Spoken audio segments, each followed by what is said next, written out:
This is Optimal Living Daily, episode 2488, The In-Between, Learning to Live in the Big Little Moments by Rose Lounsbury of roselounsbury.com. And I'm Justin Malik, your very own personal narrator, and we keep on narrating as we optimize your life. The In-Between, Learning to Live in the Big Little Moments by Rose Lounsbury of roselounsbury.com. My friend Anna is a mindfulness and yoga teacher. You know, one of those people who's as likely to say, be gentle with yourself, as have a nice day in casual conversation and seem totally sincere about it. I spoke to her the other day and she said she's noticed changes in me. You're softer now, not so much go, go, go, not so much hustle. I'll admit I was gratified to hear Anna say this, and yes, I realize that's probably the residue of my people-pleasing attitude. Anna thinks I'm doing a good job, so I must be doing a good job. But I also think it's highly valuable to seek the opinions of people you respect who won't bullshit you when trying to make internal change. Moving yourself from any type of addiction, whether that's to alcohol, drugs, or overachieving, is really an internal process, difficult to observe from the outside. And often because the internal shifts are small, 1 degree here, a millimeter there, they're even difficult to observe in yourself. So Anna's words reassured me that all my internal, intangible work over the last year had been worth it. But then she said something that struck me even more. Perhaps there's a different way. Maybe you can achieve things without so much struggle.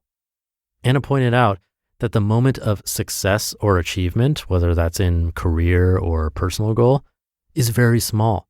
It's one tiny moment. Then it's over and done, and we quickly move on to the next thing. But we spent all that time and energy leading up to the thing, to the moment. And if we spent all that lead-up time striving and sweating and being somewhat miserable, what was the point? Why does the lead-up have to be hard and stressful? Is it really worth it just so we can experience some short-lived reward? Perhaps, as Anna said, there could be a different way. Perhaps the lead-up could be just as enjoyable, just as delicious as the reward itself. What an interesting thought. I was dumbfounded that I'd never really considered it. I'm so focused on achieving that my mind is all goals. Get the laundry done, get the website revamp done, get the inbox to 0, get the children in bed. I don't really spend any time thinking about what happens in between all those big and little achievements in my life. But really, this is where I'm living the vast majority of my life, and so are you. We live our lives in the in-between. The spaces in between the accomplishments, the moments in between the goals, the time in between the checked off tasks. If I think of my life like a line graph, my achievements, both large like earning a graduate degree and small like finishing a workout, are the dots on the graph. But on any line graph, most of the space is taken up by the lines in between the dots. This is where we spend 99% of our time. And if we spend it hustling, grinding, grinning, and bearing it, we're wasting our lives. Think about it. You went to school for over 12 years to get that 30-second stroll across your high school graduation stage. You dated that person for years, or if you're a Hollywood up-and-comer, at least a few weeks, to enjoy that single day of your nuptials. And you gave that company thousands of hours of your time to experience that sweet, blissful, and very short-lived moment when they announced your promotion at the annual meeting. We're living in the in-between. This realization knocked me off my feet. It's like when I learned that most of our bodies are made up of empty space. The space in between the atoms and molecules is vastly larger than the atoms and molecules themselves. Truth. 99.9% of our bodies, in fact, our entire universe, is nothing more than empty space. Mind blown. We're living in the in-between, whether we acknowledge it or not. So I decided to take Anna's advice and try a little experiment to see if I could start to enjoy my in-between moments.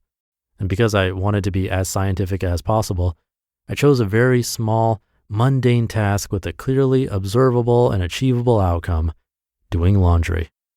Laundry, like all tasks, fits neatly within the in-between model. You spend 99% of your laundry time prepping, washing, drying, folding, and putting away to experience that one sweet short moment when it's done. The basket is empty and you can check it off your list. And the day I talked to Anna just happened to be laundry day, so I was working with what was easily available.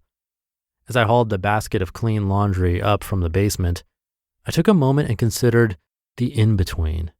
I recognized that while I'd put laundry on my list of things to do today, the joy of laundry could perhaps not be limited to simply getting it done. Perhaps there could be joy in doing the laundry itself. A million arguments immediately erupted in my mind. Most of them were some version of, that's BS, doing laundry sucks. But for the sake of my experiment, I decided to ignore them and see what happened. I set the basket of laundry on the table and commenced the folding process, trying to see if I could enjoy the laundry process without hustling to get done. This was harder than it seemed and rather comical. I felt a bit like Marie Kondo, lovingly folding my husband's boxer shorts and matching socks with their precious mates. I was reminded of the time I listened to some morning radio DJs poke fun at an article about mindful cleaning. Apparently, somebody had the great idea to combine mindfulness with house cleaning, and the DJs giggled as they read aloud from the website, "Squeeze the sponge and feel its softness. Breathe." I'd laughed along at the time, but now look at me folding laundry like Martha Stewart's sensei. Was my laundry experiment with living in the in-between a success? Sure. While I can't say I enjoyed folding each t-shirt and sock, I paid attention. And that's much different than how I usually approach this task. Like, let's just get this done and over with so we can move on to something else, shall we? I was, as those Zen masters say it, present. Even laughing at myself while remembering those radio DJs was a form of presence. I was in the moment with my socks and underwear, and, well, we spend a not insignificant portion of our lives folding socks and underwear, so why not be aware of it? And perhaps that's the trick. To not put pressure on ourselves to enjoy each moment, but at least try to be aware of them. These are our lives, spent brushing teeth and walking dogs and riding the commuter train. These are the spaces in between where we live and eventually die. And if we don't open our eyes, take a breath, laugh, and notice them, we're missing our entire lives. So my challenge to you is this. Don't try to do amazing things. You already are. Don't set big goals and strive for them. You've got that down, my friend. But simply start to notice those moments in between your accomplishments, the lines between the dots. Notice yourself making the coffee, not just drinking it, paying attention to the commute and not just the arrival. Acknowledge each bite and not just the empty plate. And when you forget, which you will over and over again every single day, when you start to ignore the in-between and focus only on checking off your achievements, smile, laugh, take a breath, become Martha Stewart's sensei. Squeeze the sponge, breathe. You just listened to the post titled, The In-Between, Learning to Live in the Big Little Moments by Rose Lounsbury of roselounsbury.com. And thinking of Rose, this one is definitely a common theme and something we visited recently, but I always appreciate a new take because it's so important to keep top of mind if we're looking for happier lives day to day. Reminds me of the Adam Sandler movie Click. I rewatched it a few months back, and without giving away exactly what happens, the premise is basically about having the power to pause and fast forward parts of your life as if it were a movie. And most likely that would lead us to want to fast forward through all of that empty space. Not all of it, but so much of it. If we don't feel like doing chores, then fast forward. Don't feel like working today? Fast forward. Waiting in line? Fast forward. Driving? Fast forward. So what exactly are we left with? Really, in the overall scheme of things, barely anything. Maybe some achievements here and there, but those achievements generally lead to just another task or period of work that we'd likely skip yet again. Constantly having this mindset is a perfect recipe for misery. Now, like she said, that doesn't mean we can start to love laundry. That's unlikely to happen.